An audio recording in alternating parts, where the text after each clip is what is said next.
rotto verso Rustega, un po' prima del ponte, quello rosso con la Rustega.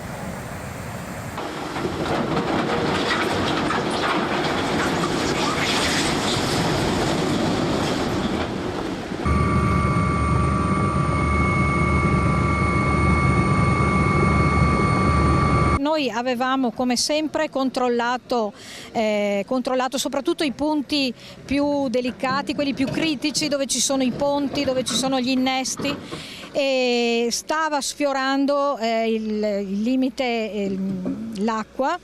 E poi a un certo punto improvvisamente qui è accaduto il fatto, per cui ha ceduto l'argine sul lato sinistro, lato est, non è il lato con il maggior numero di abitazioni, però ci sono parecchie case anche qui e persone che tra l'altro non è la prima volta che subiscono le conseguenze degli allagamenti. Le 3:20 nel cuore della notte l'argine del Muson dei Sassi, dopo ore di pioggia battente, crolla e l'incubo per chi vive lungo l'asta di questo torrente diventa una difficilissima realtà.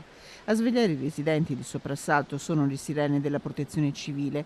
La sinistra idraulica viene alluvionata e tolitri d'acqua con il loro carico di fango invadono una ventina tra case e aziende in via Guizze nella zona di Rustega. 7 le famiglie terrorizzate recuperate grazie all'intervento delle forze dell'ordine con il gommone dei vigili del fuoco. Stanno tutti bene, purtroppo i danni ci sono in alcuni casi e qualcuno ha avuto qualche problema di paura, di ansia, qualcuno ha avuto bisogno del 118, ma niente di particolare. Ora la sfida è quella di cercare di chiudere più in fretta possibile questa falla che continua a mandare acqua in questo bacino enorme che si è creato e poi di favorire lo svuotamento di questo bacino con delle idrovore molto potenti che posizioneremo riversando l'acqua nuovamente sul Muson dei Sassi.